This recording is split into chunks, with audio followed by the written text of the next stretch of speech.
activités ludiques pour renforcer les compétences cognitives.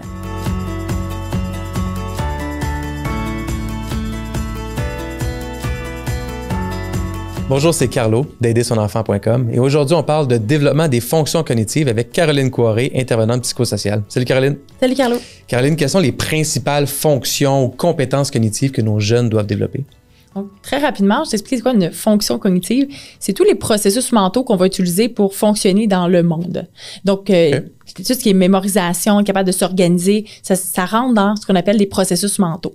Donc, il existe différents types de compétences cognitives qu'on va aller développer, notamment chez les enfants, chez les adolescents. Donc, on parlait de l'attention, la mémorisation, les fonctions exécutives, les habiletés de communication, de raisonnement, de logique. Parlons de l'attention parce que c'est clairement un mot qu'on entend tout le temps par rapport aux défis que vivent nos jeunes. Quand on parle de développement de l'attention, on parle de quoi? Donc, l'attention se divise en 3 types d'attention. On a l'attention soutenue. Quand je vais travailler sur une tâche, je vais devoir maintenir mon attention sur une chose à la fois. On parle d'attention soutenue. C'est clairement une habileté qu'on doit travailler parce qu'il y a beaucoup de distracteurs. Donc, on doit être capable de faire abstraction de ce qui se passe autour de nous, mais aussi ce qui se passe dans nous. Les pensées qui nous arrivent, le petit gargouillement de faim. Donc, ces sensations-là, on va devoir faire abstraction. Donc, l'attention soutenue. L'attention partagée, d'être capable d'écouter mon enseignante, de faire le travail, de revenir à écouter mon enseignante, de revenir faire mon travail. Puis ensuite, l'attention sélective, de continuer à faire mon travail avec un bruit de fond, un bruit de tondeuse. Juste dans la classe, je fais abstraction de ce bruit-là.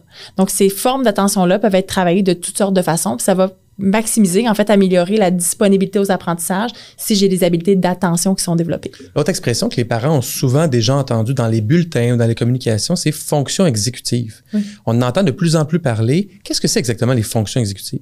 Les fonctions exécutives, c'est ce qui nous permet d'opérer une tâche. Donc, planifier une tâche, l'organiser, prévoir les conséquences aussi de l'action que je vais mettre en place, gérer mon impulsivité pour pas aller trop vite, prendre le temps de faire chaque tâche. Donc, c'est ce qu'on appelle les fonctions exécutives et toutes sortes de façons de travailler ces fonctions-là pour améliorer justement la disponibilité aux apprentissages puis le fonctionnement scolaire. OK. Si on va à comment faire pour améliorer ces compétences-là, le ludique fonctionne tout le temps. Qu'on ait 5 ans ou 55 ans, quand on est dans le plaisir, ça fait une différence. Oui. Quelles activités ludiques peuvent être utiles pour développer les compétences cognitives?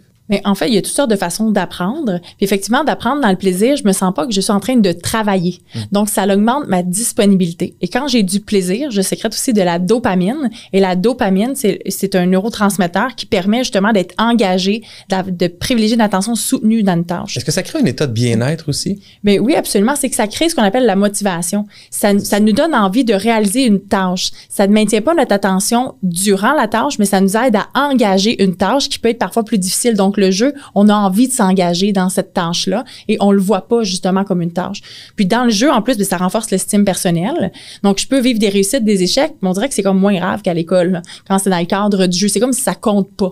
Ouais, ça permet aussi de faire valoir nos qualités. Ça permet d'apprendre à fonctionner avec les autres aussi, de développer toutes sortes de compétences alors qu'on ne sent pas qu'on est en train de travailler cette compétence-là. Donc, ça permet justement de faire passer légèrement des apprentissages qu'on va avoir besoin sur les bancs d'école. Et est-ce que ça, le ludique, on devrait l'utiliser seulement avec les jeunes qui ont des difficultés ou des troubles d'apprentissage ou un trouble de l'attention, par exemple? Non, pas du tout. En fait, avec tout le monde, puis on devrait continuer, en fait, d'investir du ludique tout au long de notre vie parce que ça permet de maintenir ou de développer des fonctions.